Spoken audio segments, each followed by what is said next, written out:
ओम श्रीमद् भगवत गीता प्रथम अध्याय अर्जुन विषाद युग श्लोक संख्या 32।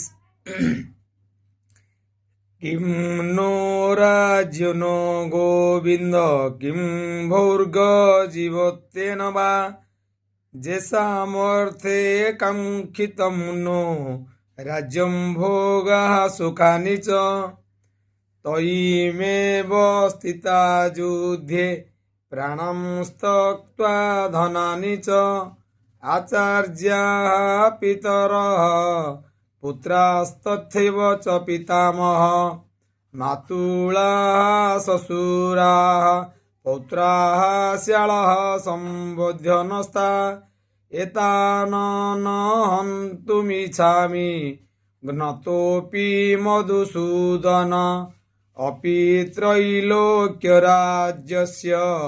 हेतोः किन्नु मयि कृते निहत्य धार्तराष्ट्रनः का प्रीतिः सज्ज जनार्दनः। अथः हे गोविंद ए राज्य सुखभोग किंबा ए जीवन आमर कौन दरकार ଯେଉଁମାନଙ୍କ ପାଇଁ ଆମେ ସବୁ ଦରକାର କରୁ ସେମାନେ ତ ବର୍ତ୍ତମାନ ଏଠାରେ ଯୁଦ୍ଧ କରିବା ନିମିତ୍ତ ସଜ୍ଜିତ ହୋଇ ରହିଛନ୍ତି। ତେବେ ଆମର ଏସବୁ କ'ଣ ଦରକାର? ହେ ମଧୁସୂଦନ,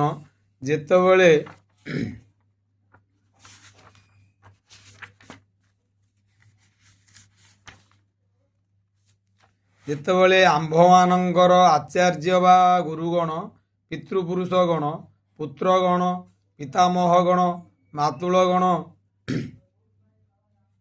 ଶ୍ୱଶୁରଗଣ ପୌତ୍ରଗଣ ଶାଳକଗଣ ଏବଂ ସମସ୍ତ ଆତ୍ମୀୟ ସ୍ୱଜନ ସେମାନଙ୍କର ଧନ ସମ୍ପଦ ଓ ଜୀବନକୁ ବଳି ଦେବା ପାଇଁ ପ୍ରସ୍ତୁତ ହୋଇ ମୋ ସମ୍ମୁଖରେ ଦଣ୍ଡାୟମାନ ହୋଇଛନ୍ତି, ଯେତେବେଳେ ଯଦିଓ ମୁଁ ବଞ୍ଚି ରହିପାରେ ତଥାପି ସେମାନଙ୍କୁ କାହିଁକି ମାରିବାକୁ ଇଚ୍ଛା କରିବି?